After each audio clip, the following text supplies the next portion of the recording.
Assalamualaikum warahmatullahi wabarakatuh.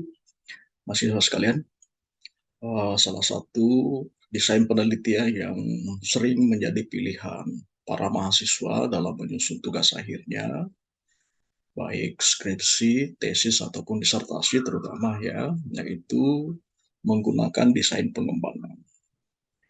Nah, desain penelitian pengembangan ini memiliki tahapan-tahapan khusus yang berbeda dengan penelitian lainnya. Ada beberapa tahap dan setiap tahapan sebetulnya itu punya mekanisme sendiri, punya prosedur sendiri, sehingga dapat dikatakan setiap tahap itu satu penelitian tersendiri. Ada tahap analisis kebutuhan, nah itu satu penelitian tersendiri. Lalu kemudian ada tahap pengembangan model, pengembangan produk berdasarkan hasil analisis kebutuhan. Lalu ada tahap pengujian, pengujian validitas, pengujian kelayakan atau kepraktisan, lalu mungkin juga sampai kepada pengujian efektivitas. Dan ini semua memiliki kerangka-kerangka prosedur. Ya sayangnya memang banyak mahasiswa yang menyusun uh, apa uh, isi dari metode penelitian yang tidak menjelaskan bagian-bagian itu. Ya, misalnya pada bagian subjek, hanya satu kelompok subjek, padahal subjek di setiap tahap itu bisa beda. Ya. Metode penelitian, metode pengumpulan data yang digunakan bisa beda. Analisis datanya juga beda. Beda kalau eksperimen. Kalau eksperimen kita mengajukan teknik analisis teknik pengumpulan data ya sama. Ya. Kemudian analisis datanya mungkin itu saja. Ya. Nah, ada beberapa video yang sudah saya buat sebetulnya berkaitan dengan bagaimana melakukan penelitian pengembangan ini. Nah, bisa Anda lihat linknya di kolom deskripsi. Tapi kali ini saya ingin menyampaikan satu rekaman video hasil pembimbingan saya dengan salah seorang mahasiswa terkait bagian metode penelitian ini.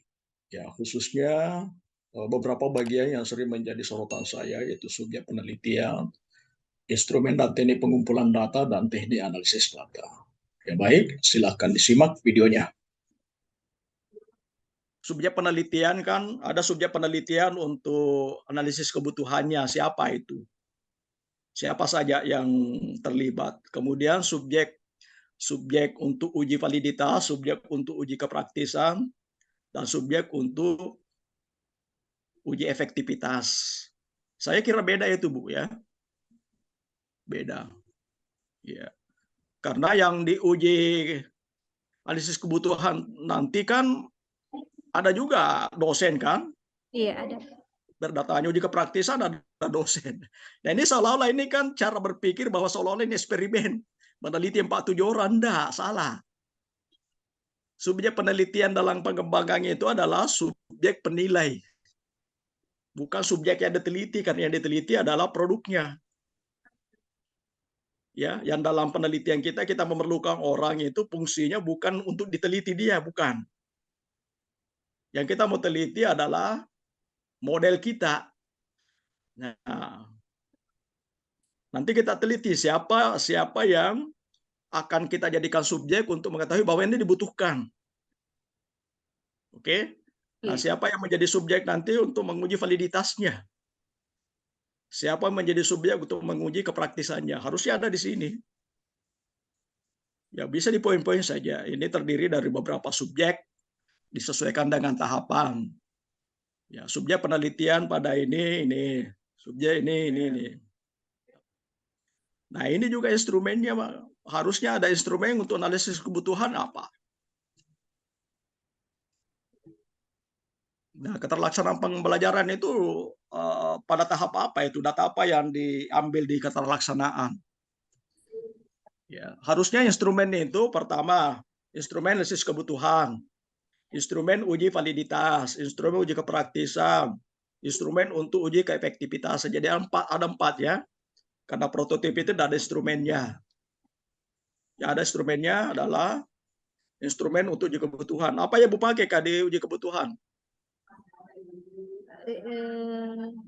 respon dosen dan Nah, respon. terus respon dosen itu kan untuk uji validitas, uji kepraktisan. Untuk menjawab tadi itu beberapa tahap itu bisa menggunakan instrumen apa? Kan pertanyaan pertama yang mau dijawab bagaimana kebutuhannya. Nah, untuk mendapatkan data itu kita menggunakan instrumen apa? Ya, nanti diidentifikasi ya, Iya, diganti nih. Ya, karena ini kan tak jelas, ini instrumen, saya belajar ngapain. Nah, ini kan berarti nanti dijelaskan ini instrumen untuk uji efektivitas. Ya, untuk uji efektivitas itu instrumen yang digunakan ini. Mana instrumen validasi isi, tidak ada validasi perangkat kah? Harusnya kan ada validasi model kan, selain perangkatnya. Nah, ini karena apalagi observasi keterlaksanaan, ini kapan dipakai?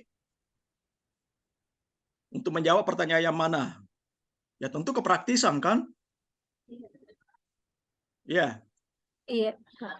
ya makanya lebih bagus itu disusun berdasarkan supaya nanti semua instrumen yang diuji kebutuhan apa saja, semua instrumen yang ada di uji validitas apa saja. Nah, validitas kan ada dua ya, validitas konten.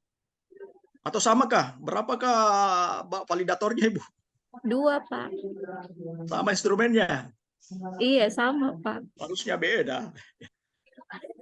Validasi perangkat pembelajaran itu kan berarti ini ke ahli kan? Iya. Ke ahli perangkat. Kalau ini penilaian hasil belajar ini yang untuk uji efektivitas. Nah, ini belum ada yang anunya itu yang berkaitan dengan kontennya. Apakah benar struktur yang Ibu buat itu sudah sesuai dengan model pembelajaran atau tidak? Bukan hanya menguji, wah ini kan kalau perangkatnya kita hanya lihat, oke, sudah memiliki komponen yang sesuai, penulisannya oke, tujuannya oke. Tapi kalau analisis berkaitan validitas kan kita bicara misalnya model ini betul kan model pembelajaran, ya. Dikawinkannya cocok enggak, ya. Nah, mudah-mudahan nanti ketemu datanya itu sehingga nanti ibu bisa memisahkan ya. Nggak apa-apa orangnya sama tapi instrumennya harusnya beda, ya. Observasi ya ini nanti ibu bicara dari jadi bukan nama instrumen itu dijelaskan di bawah ya. Tapi tujuan instrumen. Kalau model pembelajaran ini semua di kepraktisan. Nah, ini juga di kepraktisan ya. Mungkin juga di efektivitas proses ya. Nah, ini strong respon mahasiswa ini untuk apa? Terhadap keterlaksanaan. Berarti kepraktisan. Iya, keterlaksanaan, Pak. Jadi jangan menyebut begini karena kita tidak tahu apaan ini. Instrumen yang digunakan untuk memperoleh tentang keefektifan. Oh, efektivitas kah ini? Nah, itu perlu diperjelas apa efektivitas atau proses. Kayak efektivitas itu harusnya berkaitan dengan apakah keterampilan sosialnya meningkat atau tidak. Hasil belajarnya meningkat atau tidak. Tapi boleh juga efektivitas itu efektivitas hasil dan efektivitas proses. Nah, Ibu boleh bagi. Ya. Misalnya untuk melihat efektivitas proses, yaitu efektivitas dari keterlaksanaan ini kelancaran jalannya, lalu kemudian efektivitas hasil diukur dengan yang tadi, yang pertama ya, dengan angket. Ya, begitu. Kalau saya ini lebih ke kepraktisan. Oh, keterlaksanaan. Ya, kalau ini kan perangkat, aspek kelayakan penyajian, kelayakan bahasa. Ini kepraktisan.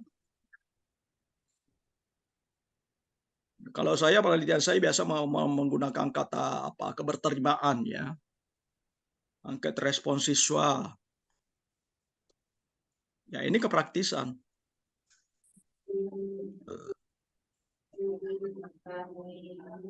Memang modelnya begitu, bukan teknik dulu baru instrumen. Tidak. Harusnya teknik pengumpulan data dulu baru instrumen. Sebenarnya Kalau saya lebih bagus begini, teknik dan instrumen pengumpulan data. Oh, Nah, iya. nanti kemudian dijelaskan berdasarkan tahapannya. Misalnya instrumen yang digunakan pada tahap teknik dan instrumen digunakan pada tahap analisis kebutuhan. Nah, jelaskan ya untuk mendapatkan data yang dibutuhkan untuk menjawab pertanyaan ini digunakan apa? Misalnya angket. Nah, instrumennya dalam bentuk apa? Skala misalnya ya. Iya. Skala. Juga dilakukan dokumentasi instrumen apa yang digunakan misalnya. Kemudian pada uji validitas instrumennya apa? Ya, angket dengan apa? Skala apa? Baru indikatornya. Ya, ini agak membingungkan ini ketika tekniknya instrumennya mendahului teknik karena sebetulnya instrumen itu kaitannya dengan teknik pengumpulan data kan. Lalu yang di atas itu apa? Ya, pengamatan apa yang di ini? Ya, lebih baik disatukan Iya. biar tidak bingung begini. Supaya Ibu juga tidak bingung kelompokkan berdasarkan tahapan. Ya, ada video, tidak tahu apakah video yang saya kirim itu sudah Ibu lihat. Ya, bagaimana cara membuat. Nah, ini ada analisis kebutuhan, lebih bagus begitu, jangan angket. Tapi ada FGD di sini, kan itu nggak nyambung. FGD itu bukan angket ya. Nah, kalau analisis kebutuhan menggunakan apa angket, ada juga FGD boleh. Angket digunakan ini, FGD digunakan untuk mendapatkan informasi apa-apa. Mungkin juga ada wawancara. Ya. Kemudian, nah itu yang banyak itu sebetulnya di uji di kebutuhan. Kalau uji validitas kan tidak terlalu ya, mungkin hanya ada 2, wawancara konsultatif dan kemudian skala penilaian produk, ya kan 2 saja. Nah, di kepraktisan ada angket, ada wawancara, FGD juga boleh ya. Nah, kemudian kalau di efektivitas biasanya yang ada itu kan pengukuran hasil. Jadi angket biasanya ya, angket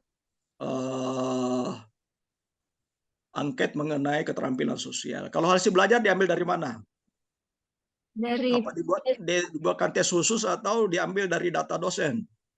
data dosen, Pak. Ya berarti kan dokumentasi kan? Iya. Harus disebutkan begitu.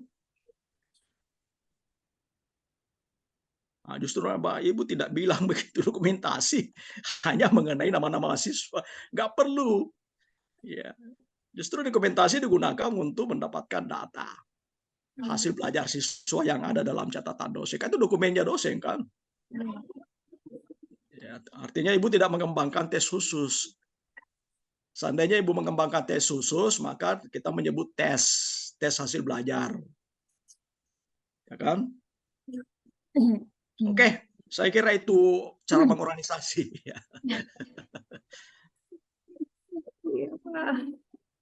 Nah, ini sudah analisis kebutuhan, tingkat validitas. Oke, sudah ini ya, tingkat kepraktisan itu sudah bagus sih, ada datanya tadi ya. Kepraktisan,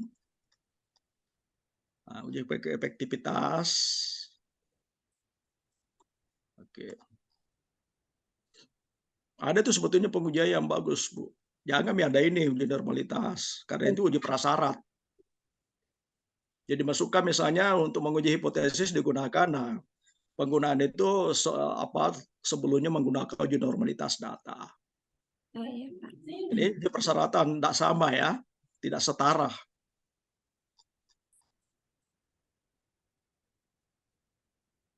Ada UGT, gimana sih? Kemampuan analisis kemampuan dosen mengelola pembelajaran. Oh begitu ya. Uji persyaratan, uji hipotesis. UGT digunakan untuk keterampilan, mengetahui. Jadi bukan mengetahui keterampilan ya. Pengaruh penggunaan. model ICAC terhadap peningkatan keterampilan sosial belajar mahasiswa. Ya. Ibu menggunakan eksperimen kan, eksperimen sederhana ya. Iya. Perlu juga disebutkan itu.